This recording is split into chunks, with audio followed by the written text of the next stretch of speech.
আলাইকুম মাসুম স্কুলে স্বাগতম। ভিজিটিং কার্ড সম্পর্কে অত্যন্ত গুরুত্বপূর্ণ কিছু কথা বলবো যা আমাদের সবার জানা দরকার। না জানার কারণে আমরা ভিজিটিং কার্ড আদান প্রদানের ক্ষেত্রে পেশাগত জীবনে বিভিন্ন ভুল করে থাকি। সেই বিষয়গুলো নিয়ে আজকে কথা বলবো এবং আরেকটি ব্যাপার আমি শেয়ার করবো। আমি একটা ট্রিক ইউজ করি, যে ট্রিকের মাধ্যমে আমি যত ভিজিটিং কার্ড পাই সেই ভিজিটিং কার্ডগুলোকে খুব ইজিলি অর্গানাইজ করতে পারি এবং আমার সাথে সবসময় সব জায়গায় ক্যারি করতে পারি। সেই ব্যাপারটা আমি আপনাদের সাথে শেয়ার করব। প্রথমেই ভিজিটিং কার্ডের গুরুত্ব নিয়ে কথা বলব। প্রথম যে কথাটা আমি বলতে চাই সেটা হচ্ছে যে ভিজিটিং কার্ড অত্যন্ত গুরুত্বপূর্ণ একটি ডকুমেন্ট বা একটি পিস অফ পেপার। আমাদের মধ্যে টেন্ডেন্সি আছে ভিজিটিং কার্ডকে খুব একটা গুরুত্ব না দেওয়ার, কিন্তু মনে রাখতে হবে যে ভিজিটিং কার্ড আমাকে ইন্ট্রোডিউস করে, এটা আমাকে রিপ্রেজেন্ট করে। ভিজিটিং কার্ড আমার সম্পর্কে কথা বলে। ভিজিটিং কার্ড বলে আমি কোথায় পড়াশোনা করেছি, কোথায় জব করেছি, কী পজিশন আমি অতীতে হোল্ড করেছি এবং বর্তমানে আমি কী ধরনের পজিশন হোল্ড করি, এটা আমার সম্পর্কে কথা বলে, এটা আমার ফেস। হ্যাঁ, সো এই ডকুমেন্টটাকে গুরুত্ব দিয়ে দেখতে হবে, প্রথম কথা। দ্বিতীয় কথা হচ্ছে ভিজিটিং কার্ড বলে আমার সম্পর্কে অনেক কথাই, আমার অ্যাচিভমেন্ট কী, আমার লাইফস্টাইল একটা ছোট্ট একটা কার্ডের মধ্যে বেসিক্যালি প্রকাশ করে।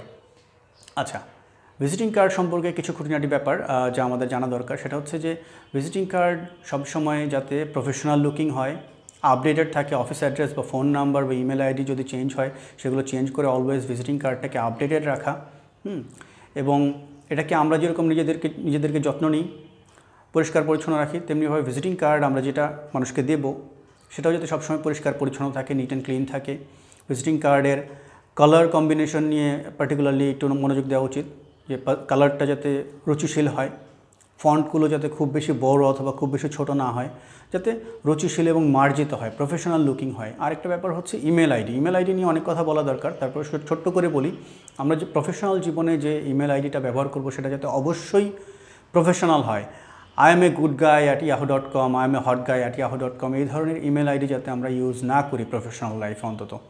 আচ্ছা, আরেকটি গুরুত্বপূর্ণ কথা হচ্ছে যে আমাদের মধ্যে যেহেতু আমরা এটাকে খুব একটা গুরুত্ব দিই না, ভিজিটিং কার্ড জিনিসটাকে খুব একটা গুরুত্ব দিই না, তো আমাদের টেন্ডেন্সি আছে আমরা কখনো কখনো বিভিন্ন মিটিংয়ে চলে যাই, বিভিন্ন মানুষের সাথে মিট করতে চলে যাই এবং আমরা খেয়াল করি না আমাদের সাথে ভিজিটিং কার্ড আছে কি না।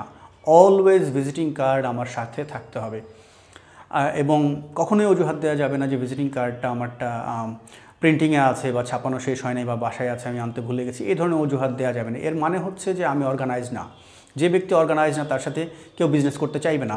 আমার ছোটো ছোটো কাজগুলো ছোটো অনেক মেসেজ দিবে, যে মেসেজ মানুষ ইন্টারপ্রেট করবে এবং আমার সম্পর্কে ধারণা করবে। কাজেই এই ধরনের ছোটোখাটো ভুলগুলো করা যাবে না। এবং আরেকটা ব্যাপার হচ্ছে আমাদের টেন্ডেন্সি আছে যে ভিজিটিং কার্ডগুলো আমরা মানিব্যাগে রাখি, কাউকে দিতে হলে মানিব্যাগটা পিছন থেকে বের করি, বের করার পর তার সামনেই মানিব্যাগটা খুলি, খোলার পর সেখান থেকে ভিজিটিং কার্ডটা বের করে তাকে দিই। এটা করা যাবে না। ভিজিটিং কার্ড আলাদা কোনো পকেটে রাখতে হবে, বুক পকেটে রাখা যেতে পারে অথবা কোট পরলে কোটের পকেটে রাখা যেতে পারে। সেখান থেকে আমরা যখন দিব তাকে সেখান থেকে সুন্দরভাবে বের করে দিয়ে দিব। এই জিনিসগুলো খেয়াল রাখা দরকার। ভিজিটিং কার্ড আদান প্রদানের কিছু শিষ্টাচার আছে, সেই শিষ্টাচার নিয়ে আমি আরেকটি ভিডিওতে কথা বলবো, তা না হলে এই ভিডিওটা অনেক লম্বা হয়ে যাবে।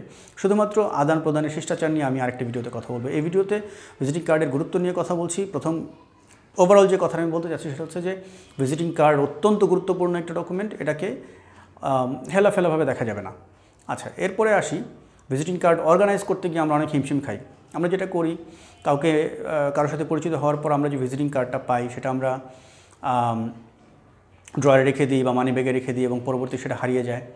এই কাজগুলো না করে ছোট্ট একটা ট্রিক আমি শিখিয়ে দিচ্ছি, যেটা করলে আপনারা আসলে ভিজিটিং কার্ডগুলো সহজেই অর্গানাইজ করতে পারবেন এবং সব জায়গায় ক্যারি করতে পারবেন। আমি যেটা করি সেটা বলি, আমি ভিজিটিং কার্ড যখন কারোর সাথে পরিচিত হই, ভিজিটিং কার্ড পাওয়ার পর ওনার সামনে না, উনি চলে যাওয়ার পর তার ভিজিটিং কার্ডের একটা ছবি তুলে আমার মোবাইলে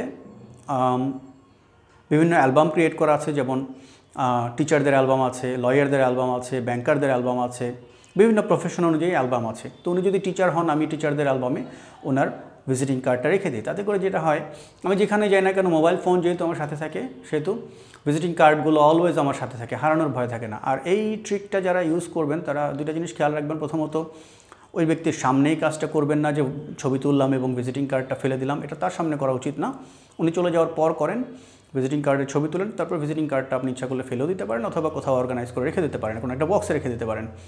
আর দ্বিতীয় কথা হচ্ছে যে প্রতি 1 সপ্তাহ বা 2 সপ্তাহ বা 3 সপ্তাহ বা ইভেন 1 মান্থে আপনি যতগুলো ভিজিটিং কার্ড জমলো এই অ্যালবামগুলোকে, ফটো অ্যালবামগুলোকে আপনি আপনার ল্যাপটপে সেভ করবেন। তা না হলে কোনো কারণে যদি ফোন হারিয়ে যায় তাহলে এই ভিজিটিং কার্ডগুলো হারিয়ে যাওয়ার একটা সম্ভাবনা থাকে। কাজেই এই ব্যাপারটা খেয়াল রাখতে হবে। এই ট্রিকটা যারা ইউজ করবেন, এই ট্রিকটা ইউজ করবেন, আপনি ইজিলি ভিজিটিং কার্ড অর্গানাইজ করতে পারবেন এবং সব জায়গায় ক্যারি করতে পারবেন, প্রয়োজন মতো বের করে যোগাযোগ করতে পারবেন। আপনার লাইফটা অনেক ইজি হবে, নেটওয়ার্কিং ক্যাপাবিলিটি একটু হলেও বাড়বে, একটু ভালো থাকবে। সো এই ছোটোখাটো জিনিসগুলো জানলে আমাদের প্রফেশনাল লাইফে অনেক হেল্প হবে, আমাদের লাইফ অনেক ইজি হবে। হ্যাঁ, ধন্যবাদ। পরবর্তী ভিডিওতে আমি যেটা আলাপ করব সেটা হচ্ছে ভিজিটিং কার্ড অ্যাকচুয়ালি আদান প্রদানের সময় আমরা কী কী জিনিস খেয়াল রাখবো। এই পরবর্তী ভিডিওটা অবশ্যই দেখবেন, তা না হলে এই নলেজটা আসলে ইনকমপ্লিট রয়ে যাবে। ওকে, থ্যাংক ইউ।